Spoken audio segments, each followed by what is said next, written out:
रात्र 35वी. आईचे चिंतामय जीवन. मी औंध संस्थानात शिकावयास गेलो होतो, परंतु तेथून माझी उचलबांगडी देवाला करावयाची होती. मी तेथे कसे तरी दिवस काढीत होतो. ते मी सांगत बसत नाही. साऱ्याच गरिबांना तसे दिवस काढावे लागतात. मला माझ्या आईच्या आठवणी सांगायच्या. त्या आठवणींपुरता माझा जो संबंध येईल तो मात्र मला सांगणे भाग आहे.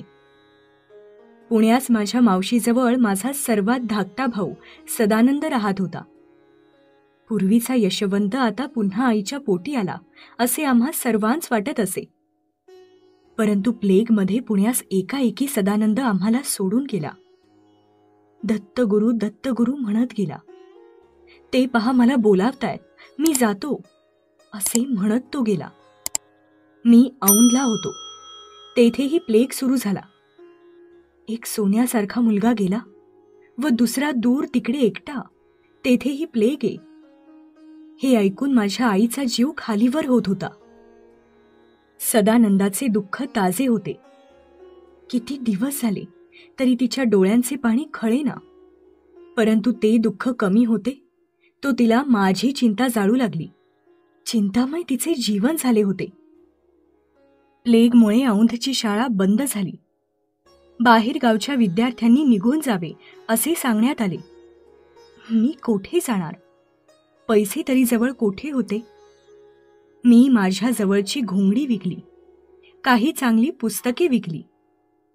5 रुपये जमा झाले व पुन्हा औंध सोडून मी निघालो.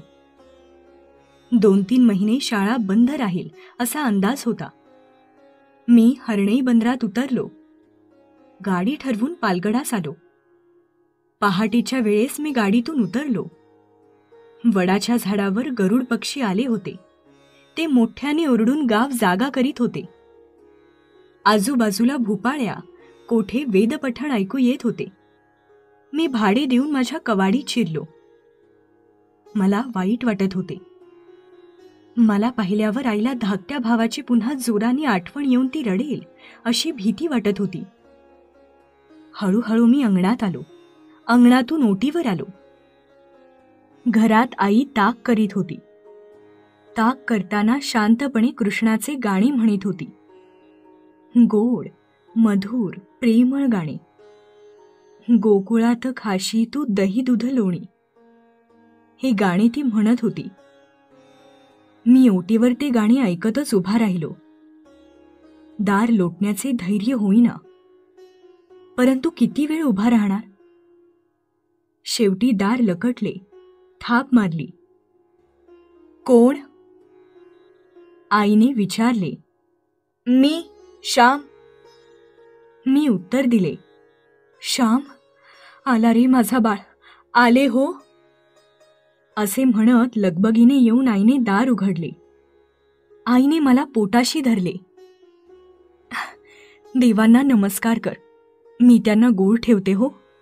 आधी बस. किती रे तुझ्या वाटेकडे डोळे लावले होते, त्याला देवाने नेले. म्हटले दुसऱ्या दृष्टीस पडतो की नाही. असे म्हणताना आईचा कंठ भरून आला व मीही रडू लागलो. वडील शौचास गेले होते. ते अंगणात येताच आई पुढे होऊन म्हणाली. म्हटलं श्याम आला हो आपला, आत्ताच आलाय. ते पाय धुवून घरात आले. मी त्यांना नमस्कार केला. श्याम, गणपतीवर आवर्तने करीत होतो, आलास शेवटी. खुशाल आहेस ना? सदानंद गेला असे म्हणून त्यांनी डोळ्यांना उपरणे लावले. नीज जरा अंथरुणावर, बाहेर थंडी आहे, नीज. आई मला म्हणाली. मी कपडे काढले. चूळ भरून आईच्या अंथरुणावर निजलो. आईची चौघडी अंगावर घेतली. ती चौघडी नसून जणू आईचे प्रेमच मी पांघरले होते. मी जणू आईजवळ तिच्या कुशीतच निजलोय असे मला वाटत होते. त्या दिवसाचे ते पहाटेचे आईच्या अंथरुणावर निजणे, तिच्या त्या पांघरुणात निजणे, ते मला अजून आठवते. कितीतरी वेळा रात्री अंथरुणात असताना मी माझ्या आईच्या कुशीत आहे हा विचार मी करीत असतो. ही भावना माझ्या जीवनात भरलेली आहे. आईचे हात माझ्या भोवती आहेत असे कितीदा तरी मला वाटते व मी गहिवरतो. घरी येऊन नव्याचा जुना झालो. धाकटा पुरुषोत्तम घरातील व गावातील हकीकती सांगत होता. मी माझ्या गोष्टी त्याला सांगत होतो. औंधला कवठाच्या फळाच्या बाबतीत माझी फजिती कशी झाली ते त्याला मी सांगितले. कोकणात कोंबडीच्या अंड्याला कवठ म्हणतात. कोकणात कवठाची फळे नाहीत. औंधला एक मित्र मला म्हणाला, तुला कवठ आवडते रे? मी त्याच्यावर संतापलो. माझे मित्र त्याला हसले. औंधला तळ्यात एक दिवस मी कसा बुडत होतो, तेथील यमाईचे देऊळ, रानातील मोर सारे त्याला सांगत होतो. पुरुषोत्तमानेही कोणी पाटीलवाडीचा मनुष्य पसाऱ्याला गेला असता साप चावून कसा मेला, कोणाची गाय चरताना पान लागून कशी मेली वगैरे सांगितले. गोष्टीत असे काही दिवस गेले. आता जवळजवळ महिना होऊन गेला तरी औंधची शाळा उघडली नव्हती. माझ्या वडिलांना ते खरे वाटेना. तिकडे माझे जमत नाही म्हणून हात हलवीत परत आलो असे त्यांना वाटू लागले. अशी शंका त्यांच्या मनात दृढावत होती. एके दिवशी रात्री पुरुषोत्तमाजवळ गोष्टी बोलत मी अंथरुणावर पडलो होतो. दोघे भाऊ प्रेमाने पांघरुणात निजून बोलत होतो. एकमेकांच्या अंगावर आम्ही प्रेमाने हात ठेवले होते. गोष्टी ऐकता ऐकता पुरुषोत्तम झोपला व मलाही झोप लागली. परंतु एकदम दचकून जागा झालो. कोठून तरी उंचावरून पडलो असे मी स्वप्नात पाहिले. मी जागा झालो तेव्हा पुढील संवाद माझ्या कानावर पडला. आई गोवाऱ्या निशीत होती. दुसऱ्या दिवसाच्या भाजीची तयारी चालली होती. वडीलही गोवाऱ्या निवडीत होते. हाताने काम चालले होते व उभयता बोलत होती. त्याच्याने तिकडे शिकणे होत नसेल म्हणूनच तो आला. प्लेगची सबब सापडली. अजून का शाळा उघडली नसेल असे वडील म्हणाले. तो खोटे का बोलेल? त्याला तिकडे हाल काढावे लागतात तरी तो परत जाणार आहे. येथे फुकट खायला काही तो राहायचा नाही. मी राहू देणार नाही असे आई माझी बाजू घेऊन बोलत होती. त्यावेळेस तो गोपाळ पटवर्धन रेल्वेत लावून देणार होता. बरे झाले असते. या दिवसांत नोकरी तरी कोठे? परंतु तुम्हा माय लेकरांना पसंत पडले नाही. वडील पुन्हा म्हणाले, पण इतक्यात त्याला नोकरी करायची नाही. तो शिकेल, तो येथून जाईल. हो, तो घरबशा होणार नाही. खायला काळ व भुईला भार होणार नाही. आई म्हणाली, तुला तुझी मुले नेहमी चांगलीच वाटतात. शेवटी माझेच खरे होईल. तिकडे जमत नसेल म्हणून आला. एक दिवस बिंग बाहेर पडेल. वडील आपलेच म्हणणे पुढे चालवित होते. शेवटी माझ्याने राहावे ना. मी अंथरुणात उठून बसलो आणि म्हणालो, भाऊ, मी काही चोरून ऐकत नव्हतो. मी एकदम जागा झालो. तुमचे म्हणणे ऐकले. मी उद्याच येथून जातो. मग औंधला प्लेग असो वा नसो. माझ्यावर जर तुमचा विश्वास नाही तर येथे कशाला राहू? मी केवळ खाण्यासाठी व माशामारीत बसण्यासाठी येथे आलो नाही. प्लेग होता तरी मी तेथेच राहणार होतो, जाण्या येण्याचा खर्च नको म्हणून. परंतु परगावच्या विद्यार्थ्यांस तेथे राहू देईनात म्हणून आलो. मी उद्याच जातो. आई, उद्याच मी निघतो. त्यांचे नकोरे म्हणणे मनावर घेऊस. तिकडचा प्लेग थांबू दे, मग जा हो श्याम. माझे वेडीचे ऐक. आई म्हणाली, मी थांबणार नाही. उद्या येथून माझी रवानगी कर. भाऊ, पुन्हा एकदा 10 रुपये तुमच्याजवळ मागितले पाहिजेत. तेवढे कृपा करून द्या. आई, चिंता करू नकोस. देव तारी त्याला कोण मारी? ज्याला जगवावयाचे त्याला तो रोगाच्या भर साथीतही जगविल, अफाट समुद्रातही तारील. मी म्हटले, तू तरी त्यांचाच ना मुलगा. तुझा लहानपणाचा हट्टी स्वभाव थोडाच जाईल. जा बाबांनो, कोठेही खुशाल राहा म्हणजे झाले. माझे मेलीचे डोळे देव का मिटीत नाही काही समजत नाही. चांगली सोन्यासारखी पोरे नेतो, आम्हाला रडावयाला राखतो. असे आई रडत म्हणाली. रात्र गेली, दिवस उजाडला. मी आईला म्हटले, माझे जाण्याचे ठरले. आज नाही तर महिन्याभराने जावेच लागेल ना. तू परवानगी दे. शेवटी आईने संमती दिली. दुसऱ्यावर स्वतःची इच्छा ती लादीत नसे. शरणागती हेच तिचे बळ होते. तिने कसलाच हेका कधी धरला नाही. तिचे प्रेम बांधणारे नव्हते, मोकळीक देणारे होते, स्वातंत्र्य देणारे होते. वडिलांवर रागावून मी परत जावयास निघालो. आईला रडे आवरेना. एक पोटचा गोळा प्लेगने बळी घेतला होता. दुसरा प्लेगात उडी घ्यायला जात होता. परंतु ती काय करणार? बाप लेकांच्या झगड्यात ती गाय मात्र रडवली जात होती. मी आईच्या पाया पडलो. वडिलांचे पाय धरले. उभयतांचे आशीर्वाद घेऊन मी निघालो. अभागी श्याम आईचे न ऐकता निघाला. मी गाडीत बसलो. घड्यांनो, आईचे तेच शेवटचे पार्थिव दर्शन. त्यानंतर माझी आई जिवंत माझ्या दृष्टीस पडली नाही. तिची भस्ममय मूर्ती शेवटी स्मशानात मी पाहिली. आईला मी त्यावेळेस कायमचे सोडतोय, तिचे अमृतमय शब्द शेवटचे ऐकतोय, अशी मला कल्पनाही नव्हती. परंतु मानवी आशा विरुद्ध देवाची इच्छा, हे कठोर सत्य मला अनुभवायचे होते. दुसरे काय? रात्र 35वी. आईचे चिंतामय जीवन.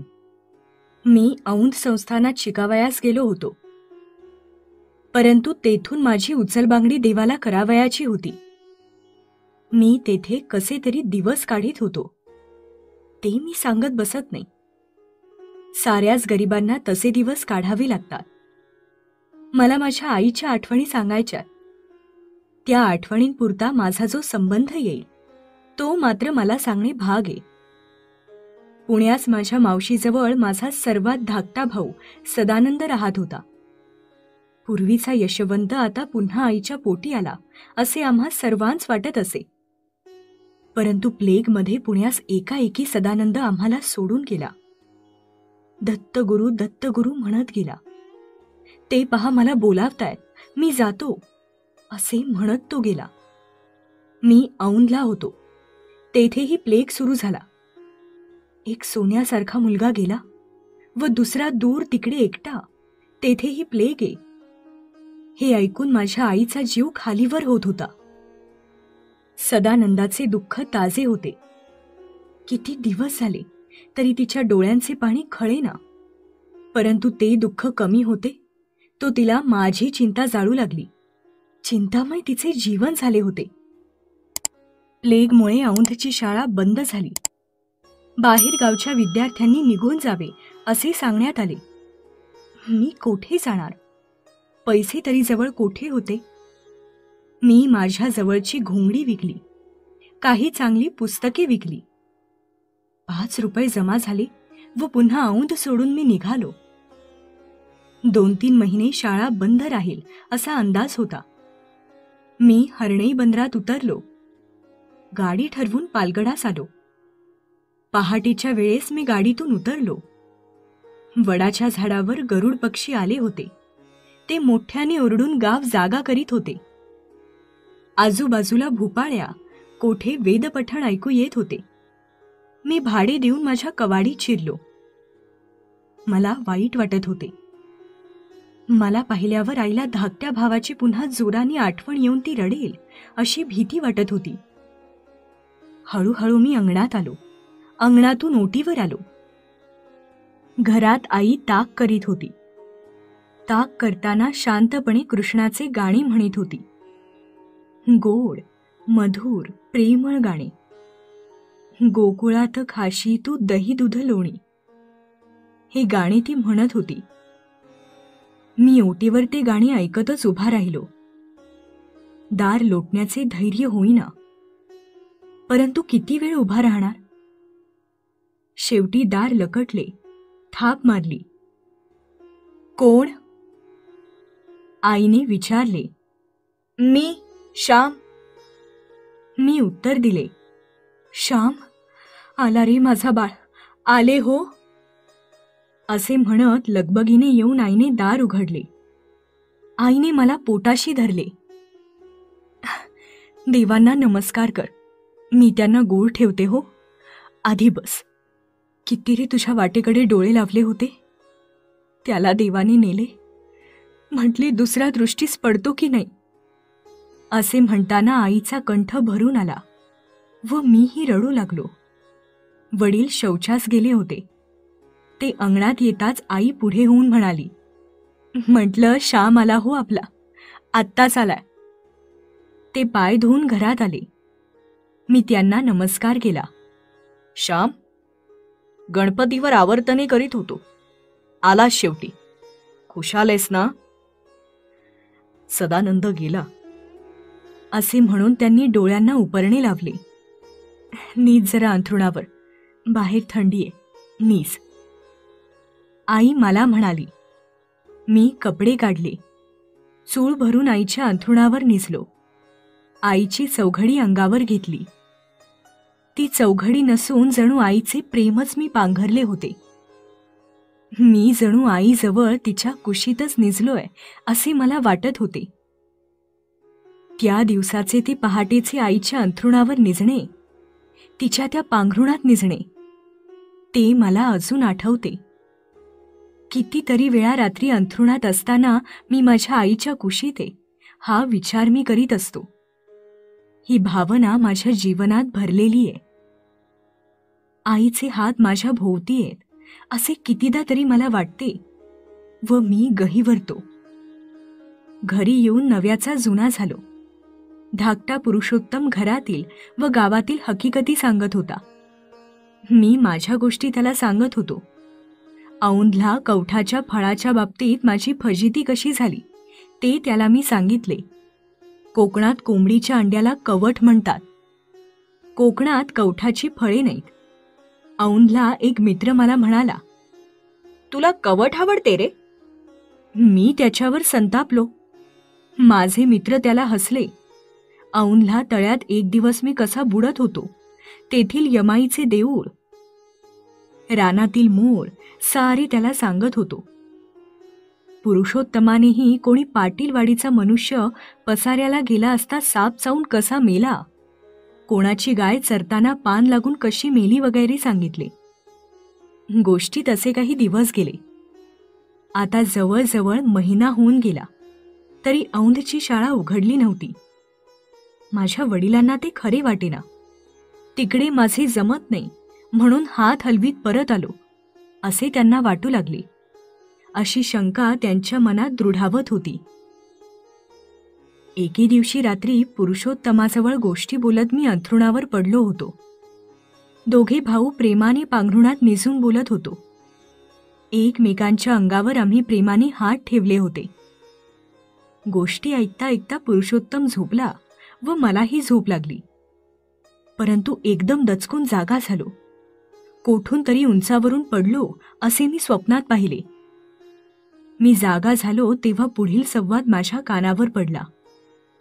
आई गोवाऱ्या निशीत होती. दुसऱ्या दिवसाच्या भाजीची तयारी चालली होती. वडीलही गोवाऱ्या निवडीत होते. हाताने काम चालले होते व उभयता बोलत होती. त्याच्याने तिकडे शिकणे होत नसेल म्हणूनच तो आला. प्लेटची सबब सापडली. अजून का शाळा उघडली नसेल असे वडील म्हणाले. तो खोटे का बोलेल? त्याला तिकडे हाल काढावे लागतात तरी तो परत जाणार आहे. येथे फुकट खायला काही तो राहायचा नाही, मी राहू देणार नाही असे आई माझी बाजू घेऊन बोलत होती. त्यावेळेस तो गोपाळ पटवर्धन रेल्वेत लावून देणार होता. बरे झाले असते. या दिवसांत नोकरी तरी कोठे. परंतु तुम्हा माय लेकरांना पसंत पडले नाही. वडील पुन्हा म्हणाले, पण इतक्यात त्याला नोकरी करायची नाही. तो शिकेल, तो येथून जाईल हो. तो घरबशा होणार नाही. खायला काळ व भुईला भार होणार नाही. आई म्हणाली, तुला तुझी मुले नेहमी चांगलीच वाटतात. शेवटी माझेच खरे होईल. तिकडे जमत नसेल म्हणून आला. एक दिवस बिंग बाहेर पडेल. वडील आपलेच म्हणणे पुढे चालवीत होते. शेवटी माझ्याने राहावे ना. मी अंथरुणात उठून बसलो आणि म्हणालो, भाऊ, मी काही चोरून ऐकत नव्हतो. मी एकदम जागा झालो. तुमचे म्हणणे ऐकले. मी उद्याच येथून जातो. मग औंधला प्लेग असो वा नसो. माझ्यावर जर तुमचा विश्वास नाही तर येथे कशाला राहू? मी केवळ खाण्यासाठी व माशा मारीत बसण्यासाठी येथे आलो नाही. प्लेग होता तरी मी तेथेच राहणार होतो, जाण्या येण्याचा खर्च नको म्हणून. परंतु परगावच्या विद्यार्थ्यांस तेथे राहू देईनात, म्हणून आलो. मी उद्याच जातो. आई, उद्याच मी निघतो. त्यांचे नकोरे म्हणणे मनावर घेऊस. तिकडचा प्लेग थांबू दे, मग जाहो श्याम. माझे वेडीचे ऐक. आई म्हणाली, मी थांबणार नाही. उद्या येथून माझी रवानगी कर. भाऊ, पुन्हा एकदा 10 रुपये तुमच्याजवळ मागितले पाहिजेत. तेवढे कृपा करून द्या. आई, चिंता करू नकोस. देव तारी त्याला कोण मारी? ज्याला जगवावयाचे त्याला तो रोगाच्या भर साथीतही जगविल, अफाट समुद्रातही तारील. मी म्हटले, तू तरी त्यांचाच ना मुलगा? तुझा लहानपणाचा हट्टी स्वभाव थोडाच जाईल. जा बाबांनो, कोठेही खुशाल राहा म्हणजे झाले. माझे मेलीचे डोळे देव का मिटीत नाही काही समजत नाही. चांगली सोन्यासारखी पोरे नेतो, आम्हाला रडावयाला राखतो. असे आई रडत म्हणाली. रात्र गेली, दिवस उजाडला. मी आईला म्हटले, माझे जाण्याचे ठरले. आज नाही तर महिन्याभराने जावेच लागेल ना? तू परवानगी दे. शेवटी आईने संमती दिली. दुसऱ्यावर स्वतःची इच्छा ती लादीत नसे. शरणागती हेच तिचे बळ होते.